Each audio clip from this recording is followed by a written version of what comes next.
မင်္ဂလာပါရှင် Orient Software ကထုတ်လုပ်ထားတဲ့အပေါင်း Ready-made software လေးကြောင်းပြပေးချင်ပါတယ်။အခုပြပေးချင်တာကတော့ဒီ software လေးရဲ့ transaction ဘိုင်းကိုပြပေးချင်ပါတယ်။ဒီ software လေးမှာဆိုလို့ရှိရင်အပေါင်းလက်ခံအပေါင်း၍အပေါင်းဆုံးစင်းရဲ့ပေဖြတ်ပေါက်ချပြောက်ပြန်သွင်းရွှေ့အလောဝင်ငွေထွက်ငွေစတဲ့ function လေးတွေ transaction file မှာတော့ပါဝင်မှာဖြစ်ပါတယ်။ဒီ software မှာတော့အတိုးဆက်လေးကprocess function လေးကတော့မပါဝင်ပါဘူးကျွန်တော်တို့အတိုးဆက်လုပ်ချင်တယ်ဆိုလို့ရှိရင်တော့အပေါင်လက်ခံလုပ်တယ်ပြီးရင်အပေါင်ရေးလုပ်ပြီးတော့မှအပေါင်လက်ခံပြန်လုပ်ပေါ့နော်အဲ့လိုမျိုးနှစ်ဆင့်တော့သွားပေးရတယ်ပေါ့နော်အတိုးဆက်လုပ်တယ်ဆိုလို့ရှိရင်အတိုးဆက်လေးကိုအဲ့လိုမျိုးတော့အသုံးပြုပေးလို့ရပါတယ်အတိုးဆက် function ဆိုပြီး function တက်တော့မပါဝင်ဘူးပေါ့နော်အဲ့ဆိုရင်ပထမဦးဆုံးအနေနဲ့အပေါင်လက်ခံတဲ့အပိုင်းလေးကိုပြပေးချင်ပါတယ်အသစ်ခေါ်ပေးရမှာပါအပေါင်လက်ခံတဲ့ကိုဝင်ပြီးရင်အသစ်ခေါ်ပေးရမှာပါဟုတ်ပြီပထမဗီဒီယိုတော့ကျွန်တော်စရင်သွင်းပိုင်းနေမှာဒီကုန်တဲ့အမျိုးအစားတို့ကုန်တဲ့အမျိုးကိုစရင်သွင်းတဲ့ဟာလေးပြပေးခဲ့တယ်ပေါ့နော်ကျွန်တော်တို့ဒီကုန်တဲ့အမျိုးအစားကရန်ကုန်အမီကမဆူဆူဆိုကျွန်တော်တို့သွင်းပေးခဲ့တယ်ဟုတ်ပြီအဲ့မှာမသွင်းခဲ့တယ်ဆိုလို့မသွင်းခဲ့ဘူးဒီမှာမှ customer တွေအသစ်တွေဆိုလို့ရှိရင်လည်းကျွန်တော်တို့ကဒီမှာစာအုပ်ပုံလေးနဲ့ဒီ file ရောက်မှာကျွန်တော်တို့ကဒီအမျိုးအစားတွေကုန်တဲ့ရဲ့နေပေါ့နော်မျိုးတွေပြီးလို့ရှိရင်နာမည်တွေကိုဒီရောက်မှကျွန်တော်တို့သွင်းပေးလို့လည်းရပါတယ်ဟုတ်ပြီကုန်တဲ့ရဲ့လိပ်စာတွေအမည်တွေနေရက်တွေရေးပြီးပြီဆိုလို့ရှိရင်ကျွန်တော်တို့ကဒီအပေါင်အမျိုးအစားကသူလာပြီးတော့အပေါင်ခန္ဓာကရွှေတယ်လားဆိုတဲ့ဟာလေးရွှေ့ပေးလိုက်ရမယ်ပေါ့နော်ရွှေတယ်ရေးပေးရတယ်သူရဲ့ပြန်ရွေးနေစရာလေကျွန်တော်ကရက်30တစ်လပဲထားခဲ့တဲ့အတွက်ကြောင့်မလို့သူက10လပိုင်း6ရက်ဆိုပြီးတော့ကျွန်တော်တို့ပို့ပေးနေရပဲဖြစ်ပါတယ်ပြီးရင်ကျွန်တော်တို့ချေးယူငွေကသူဘယ်လောက်ချေးယူတာလဲပေါ့နော်သူ့ရဲ့ပစ္စည်းနဲ့ပတ်သက်ပြီးကျွန်တော်တို့ကဘယ်လောက်ပေးမလဲပေါ့နော်ဒီမှာလာပြီးတော့ချေးယူငွေကိုရွေးပေးလို့ရပါတယ်ချီးယူငွေရလိုက်တဲ့ကျွန်တော်တို့ကအတိုးနှုန်းကသူ့ကိုဘယ်လောက်ပေးမယ်ဆိုတဲ့ဟာလေးကအော်တိုကြပေးမှာပဲဖြစ်ပါတယ်ပြီးတော့ဒီရဲ့အပေါင်ကိုလက်ခံလိုက်တဲ့တာဝန်ခံနာမည်ကဘယ်သူလဲဆိုတာဒီမှာလာပြီးတော့ရွေးပြီးလို့ရပါတယ်ကျွန်တော်စနစ်မှာရှင်းပေးခဲ့တယ်လို့ပဲဒီမှာတစ်လားပြည့်အတူတစ်လားပြည့်ဆိုပထမဆုံးပေါက်ချမှာ तू ကတစ်လားပြည့်ယူမှာပေါ့နော် तू အပေါင်ကျွန်တော်တို့6ရက်နေ့ကအပေါင်လက်ခံလိုက်တယ် तू က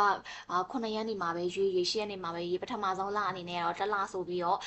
ရွေးတယ်ဆိုလို့ရှိရင်တလားပြည့်အတူအနေနဲ့သူကတွက်နေမှာပဲဖြစ်ပါတယ်တလားကြော်သွားတဲ့အချိန်ကျမှတလားနဲ့တဝက်အဲ့လိုမျိုးလေးတွက်ပြီးမှာပဲဖြစ်ပါတယ်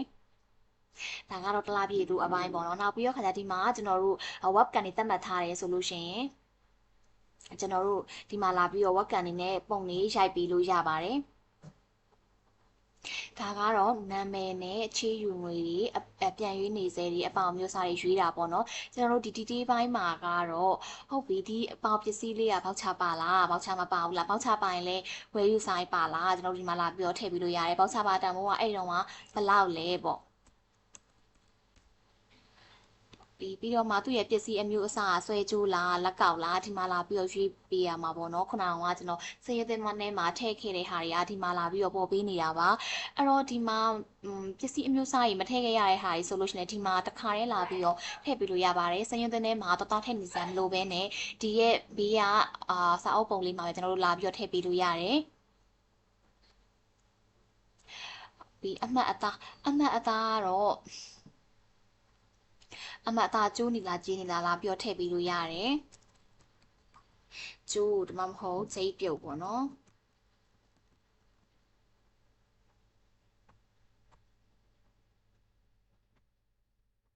ဂျိတ်ပြုတ်အဲ့ဆိုခုရည်ကဘယ်နှခုလဲဆိုတာလည်းဒီမှာလာထည့်ပေးလို့ရတယ်ပြီးရင်ကျွန်တော်တို့ကရွှေအမျိုးအစား15ပဲလားမီလီလာထည့်ပေးလို့ရတယ်ပြီးရင်ရွှေပေါက်ဈေးလေးထည့်ပေးရမယ်တကယ်လို့ရွှေချိန်တွေကိုတန်းတက်ချင်နေဆိုတော့ရွှေပေါက်ဈေးလေးထည့်ပေးလို့ရတယ်ရွှေပေါက်ဈေးမထည့်ချင်ဘဲနဲ့ကြော်သွားချင်လည်းရပါတယ်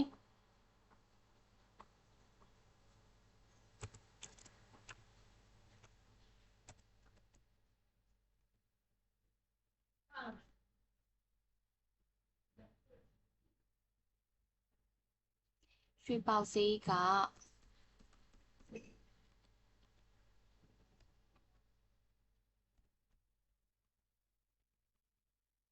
သူကရွှေပေါက်ဈေးလေးကိုအော်တိုတွက်ပေးရပဲဖြစ်ပါတယ်ခံမှန်းတန်မှုပေါ့ဒီလပေါက်ဈေးခံမှန်းတန်မှုကဘယ်လောက်လဲဆိုတာဒီမှာလာပြီးတော့အော်တိုတွက်ပေးရပဲဖြစ်ပါတယ်ပြီးရင်တော့ဒီမြလေးနဲ့အောက်ချလိုက်ရောမှာပဲနောက်ပစ္စည်းတစ်ခုဝယ်တယ်ဆိုလို့ရှိရင်နောက်ပစ္စည်းတစ်ခုပါတယ်ဆိုလို့ရှိရင်လည်းသူကပစ္စည်းတစ်ခုချင်းစီအလိုက်သူ့ရဲ့အထည်ချိန်တွေရွှေချိန်တွေကြောက်ချိန်တွေထည့်ပေးလို့ရပါတယ်နောက်ပစ္စည်းဆိုလို့ရှိရင်ဒီကနေပစ္စည်းမျိုးစားတွေရွေးပြီးတော့ပဲထည့်ပေးရုံပဲဖြစ်ပါတယ်အဲ့ဆိုရင်ဟုတ်ပြီ ကျွန်တော်တို့ကပုံမှန်ဆိုလို့ရှင်တော့ voucher ထုတ်ဆိုပြီးတော့ကျွန်တော်တို့ကဒီမှာလာပြီးတော့ voucher လေးကိုနှိပ်လိုက်ရုံပါပဲအဲ့ဆိုရင်တော့ voucher လေးထွက်သွားမှာပဲဖြစ်ပါတယ်ကျွန်တော်ကတော့သိန်းကြီးပဲလုပ်လိုက်ပါမယ်ပြီးတော့မှ overview ကနေပြီးတော့ voucher ကိုတစ်ချက်ကြည့်ပါမယ်ဒါကကျွန်တော်တို့ရဲ့အပေါင်လက်ခံ voucher လေးပဲဖြစ်ပါတယ်ပေါ့နော်ဒါကတော့အပေါင်လက်ခံအမှတ်ကလေးကိုဘားတန်းလေးနဲ့ပြပေးထားတယ်ပြီးတော့တိုးနှုံးဘယ်လောက်လဲပါမယ်အပေါင်ရက်စွဲတွေပစ္စည်းအမည်တွေထုတ်ချင်းငွေရင်းနေစာတွေပေါ့နော်ပြီးရင်ဒါလဝဲလမပုံစံက customer ကိုနှိပ်ခိုင်းမှုပဲဖြစ်ပါတယ်ဒါကတော့အပေါင်မှာပုံရေးခဲ့တယ်ဆိုလို့ရှိရင်ပုံလေးပုံမှာပဲဖြစ်ပါတယ်ဒီမှာတစ်လားထားလိုက်တဲ့အတွက်ကြောင့်မို့အာမခံကာလတစ်လားပြည့်သည့်နေ့ဘယ်နှစ်ရက်ဆိုတာပါပါတယ်ကျွန်တော်တို့ဒီအပေါင်လက်ခံမှာဆိုလို့ရှိရင်အပိုင်းနှစ်ပိုင်းကျွန်တော်တို့လုပ်ပေးထားပါတယ်။တစ်ပိုင်းကတော့ customer ကိုပေးလိုက်ပြီးတော့နောက်တစ်ပိုင်းကတော့ဒါကဟိုပါပေါ့နော်ဆိုင်ရတင်ရမယ့်အပိုင်းဖြစ်ပါတယ်။ဒီရဲ့ညာဘက်အပိုင်းလေးကတော့ဆိုင်ရနေပြီးတော့တင်ထားလို့ရပါတယ်။ဒီဘက်အချမ်းလေးကတော့ပစ္စည်းထဲမှာထည့်မဲ့နံပါတ်လေးပေါ့နော်ပစ္စည်းထဲမှာခောက်ပြီးတော့တင်လို့ရတဲ့ဒါနံပါတ်လေးထည့်ပေးထားတာပဲဖြစ်ပါတယ်။ဒါကတော့အပေါင်လက်ခံတဲ့အပိုင်းလေးပဲဖြစ်ပါတယ်ပေါ့နော်။